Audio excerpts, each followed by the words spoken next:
Motel cleaner helped a sick guest at 3 a.m. unaware he was a millionaire running from a forced wedding. The neon sign of the Desert Rose Motel flickered against the darkness of Route 66. Maria Santos pushed her cleaning cart down the dimly lit hallway, her worn sneakers squeaking against the faded linoleum. It was nearly 3 in the morning, and most guests were asleep behind their doors. At 29, Maria had been cleaning motel rooms for 11 years. Her husband Carlos had died in a construction accident 3 years ago, leaving her to raise their 11-year-old son Miguel alone. The night shift at the Desert Rose paid better than day work, and it meant she could be home when Miguel left for school each morning. The motel sat on the outskirts of Barstow, California, where the desert met the interstate. It was the kind of place where people stopped when they were running from something or heading toward a new beginning. Maria had seen both types come and go, and she had learned not to ask too many questions. Room 237 had been occupied for 3 days now, which was unusual. Most guests stayed one night, maybe 2. The registration card showed the name David Walsh, and he had paid cash for a week in advance. Maria had only glimpsed him once, a tall man in his mid-40s wearing an expensive suit that seemed out of place at the Desert Rose. As she approached his room, Maria heard something that made her pause. Through the thin walls came the sound of violent coughing, followed by what sounded like someone being sick. She hesitated, her hand on the door handle of the next room. The Desert Rose had a strict policy about not disturbing guests, but something about those sounds made her stomach clench with worry. The coughing continued, harsh and painful. Maria had heard that kind of cough before, when Carlos had pneumonia 2 years before his accident. She knocked gently on the door. "Sir, are you all right in there?" Silence. Then more coughing, weaker this time. "Sir, this is Maria from housekeeping. I heard you coughing. Do you need help?" A weak voice finally answered. "I'm fine. Please go away." But Maria had raised a son and nursed a sick husband. She knew the difference between fine and pretending to be fine. "Sir, you don't sound fine. Can I get you some water or call someone for you?" "No." The voice was barely a whisper now. "No doctors, no hospitals, please." Maria's heart sank. She had heard those words before too, usually from people who couldn't afford medical care or were afraid of something worse than being sick. She stood in the hallway for a long moment, listening to the labored breathing from inside the room. Against every rule she had ever been taught about this job, Maria used her master key. David Walsh was lying on the bed fully clothed, his expensive suit wrinkled and damp with sweat. His face was flushed with fever, and his breathing was shallow and rapid. He looked up at her with unfocused eyes. "You shouldn't be here," he whispered. "I told you I'm fine." "Mister, you are definitely not fine," Maria said, approaching the bed cautiously. "When did you last eat something? Drink water." David tried to sit up but fell back against the pillows. "Yesterday, I think. Maybe the day before. I can't remember." Maria noticed several empty bottles of over-the-counter fever medication on the nightstand, along with a cell phone that had been turned off. A leather wallet lay open, revealing more cash than Maria had ever seen in one place. Despite his obvious wealth, this man was lying in a cheap motel room, sick and alone. "What's your name, really?" she asked gently, dampening a washcloth in the bathroom sink. "David," he said, accepting the cool cloth she pressed to his forehead. "David Ashworth." The name meant nothing to Maria, but something in the way he said it suggested it should. "Well, David Ashworth, you need fluids and you need them now. I'm going to get you some soup and electrolyte drinks from the vending machines." You're going to drink every drop. Why are you helping me? David asked, his eyes clearer for a moment. You don't know me. Maria paused in the doorway. Because you're sick and you're alone. And nobody should be both of those things at the same time. Over the next few hours, Maria checked on David between her other cleaning duties. She brought him soup from the 24-hour diner down the road, sports drinks from the vending machine, and even some of the homemade remedies her mother had taught her. Slowly, his fever began to break.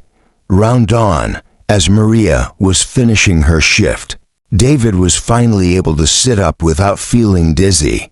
I need to ask you something, he said, his voice stronger but still hoarse.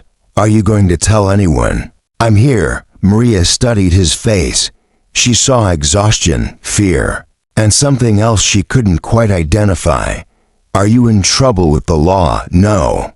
David said quickly, nothing like that. It's complicated. Most things are, Maria replied. But that's not really an answer. David was quiet for a long moment. There are people looking for me. Not police, not criminals. Family. But I can't see them right now. I can't go back to who I was before. Maria had cleaned enough motel rooms to recognize the look of someone running from their old life. Sometimes it was addiction, sometimes abuse, sometimes just the crushing weight of expectations. She didn't push for details. I won't tell anyone, she said simply. But you can't stay sick like this. If you won't go to a doctor, at least let me check on you. For the next 3 days, Maria became David's unlikely caretaker. She brought him meals, made sure he was taking fluids, and even picked up proper medicine from the pharmacy with money he insisted on giving her. They talked during her breaks, and slowly, pieces of his story emerged. David Ashworth was the heir to Ashworth Industries, a manufacturing empire worth hundreds of millions of dollars. He had grown up in Connecticut mansions, attended elite schools, and been groomed from childhood to take over the family business. 2 months ago, at 45, he was supposed to marry Victoria Pemberton, the daughter of another wealthy family, in what was essentially a business merger disguised as a wedding. I stood at the altar, David told Maria on her 4th night of caring for him. I looked at Victoria, and I realized I didn't even know who she really was. We had been engaged for 3 years, but we were strangers. Both of us were just playing roles our families had written for us. So you ran away from your own wedding, Maria said, not judging, just understanding. I couldn't do it. I couldn't spend my life pretending to be someone I wasn't just because it was what everyone expected. David's voice grew distant. I got in my car and started driving west. I didn't plan to end up here. I just needed to disappear for a while. Maria refilled his water glass. And getting sick, stress, probably. Or maybe it was just my body's way of making me stop running long enough to think. David looked at her with genuine curiosity. What about you? You take care of everyone else. But who takes care of you? Maria was surprised by the question. Most guests never asked about her life. I take care of myself, she said. And my son Miguel. He's 11, in 6th grade. Smart kid. Wants to be an engineer. That's expensive. David observed. Everything worth having is expensive, Maria replied. But Miguel's worth it. He's going to have opportunities I never had. What opportunities did you want? David asked. Maria paused, surprised again. No one had asked her that question in years. I wanted to be a teacher, she said finally. I was in college when I met Carlos. Got pregnant with Miguel at 19, got married, dropped out to work. Carlos always said I'd go back to school someday, but then she trailed off. But life happened, David finished softly. Life happened, Maria agreed. On the 5th night, Maria arrived to find David packing his few belongings. He looked healthier, his color back to normal, his eyes clear and focused. "You're leaving," she said, feeling an unexpected pang of loss. "It's time," David said. "I can't hide here forever, and you've been too kind to me already. I need to face my life, figure out what comes next." He handed her an envelope. "This is for you, for everything you've done." Maria shook her head. "I don't want your money, David. I helped you because you needed help, not because I expected payment." "I know," David said. "But please, take it anyway. You saved my life, Maria, not just from being sick, but from forgetting what it means to be human. You reminded me that kindness still exists in the world." Maria reluctantly accepted the envelope, expecting maybe a few $100s. When she opened it later, she found a check for $50,000 and a note that read, "For Miguel's future college, education, and for yours too if you decide you still want to be a teacher. The world needs more people like you." But that wasn't the end of the story. 6 months later, Maria was working her usual night shift when a familiar car pulled into the Desert Rose parking lot. David Ashworth stepped out, but he looked different. Gone was the expensive suit, replaced by jeans and a simple button-up shirt. He looked relaxed, genuinely happy in a way he never had during his stay. "Maria," he said, approaching her with a warm smile, "I was hoping you'd be working tonight."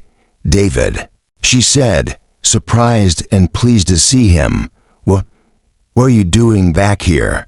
"I wanted to thank you properly," he said, "and to tell you what happened after I left." They sat in the motel office, sharing coffee from the ancient machine. As David told his story, "I went back east," he said. "I had to face my family, my responsibilities." Victoria was surprisingly understanding. Turns out, she had been having doubts too. "We called off the engagement by mutual agreement." "And your family business?" David's expression grew thoughtful. "I made a deal with my father. I would take over the company, but only if I could redirect some of our resources toward charitable work. We now fund scholarships for first-generation college students and job training programs for people who need second chances." Maria smiled. "That sounds like a good compromise. It was inspired by someone I met," David said, looking at her meaningfully. "Someone who showed me that real success isn't about how much money you have, but about how much good you do with whatever you've been given." He reached into his jacket and pulled out a folder. "Which brings me to why I'm really here. I have a proposition for you." Maria opened the folder to find documents for a foundation called the Santos Educational Trust. "I used the money I would have spent on that wedding to create this," David explained. "It provides scholarships and support for people like you and Miguel, people who deserve opportunities but need help getting them." Maria stared at the papers, her name listed as the foundation's director.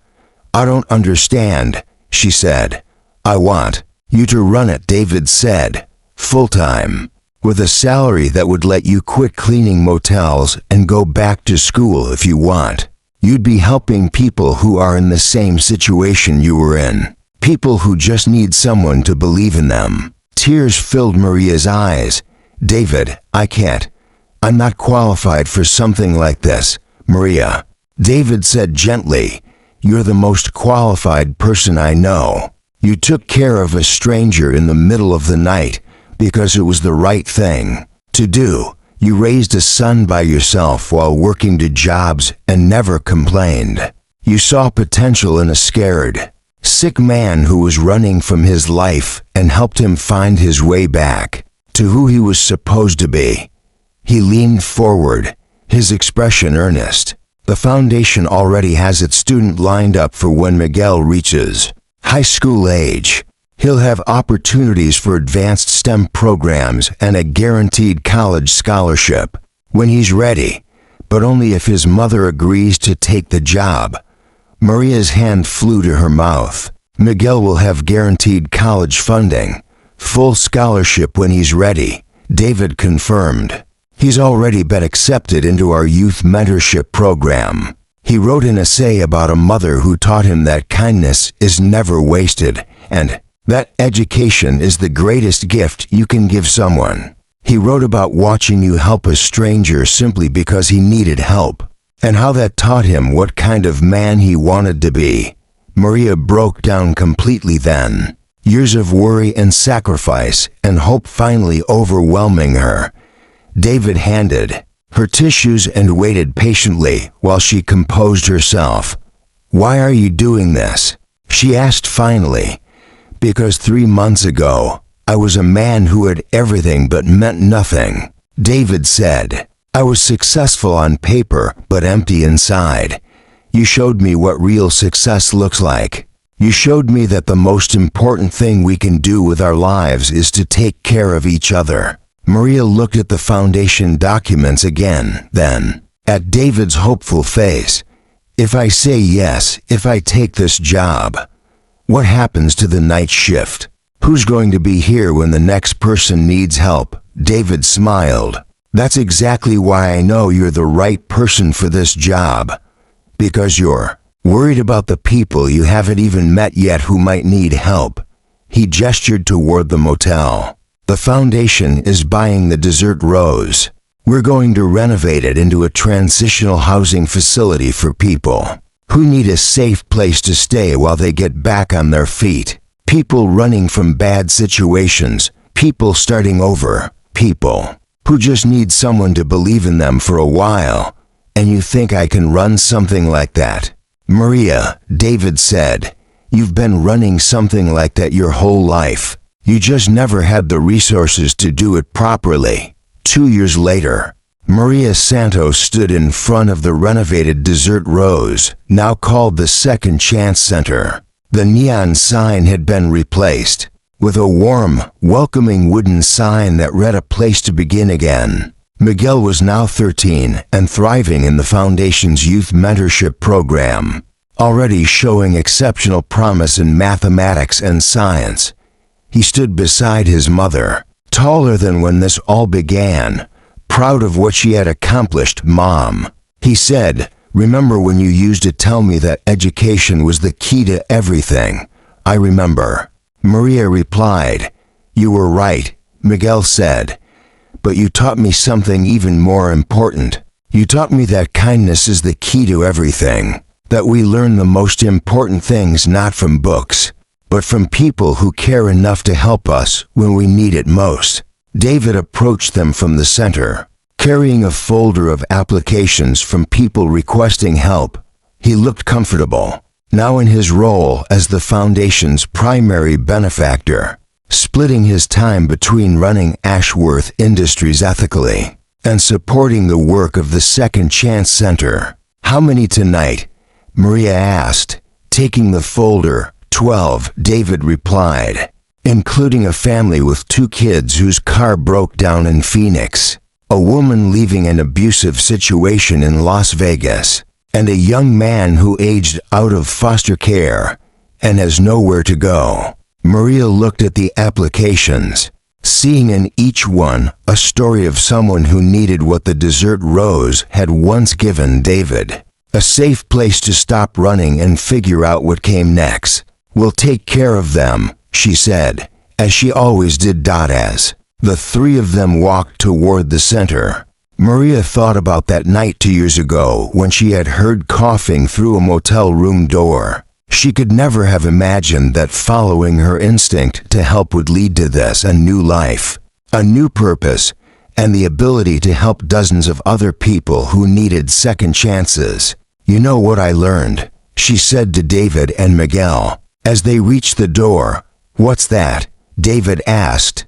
"Sometimes the most important job isn't the one that pays you the most," Maria said. "Sometimes it's just being there when someone needs you, even if it's 3 in the morning and you don't know their name."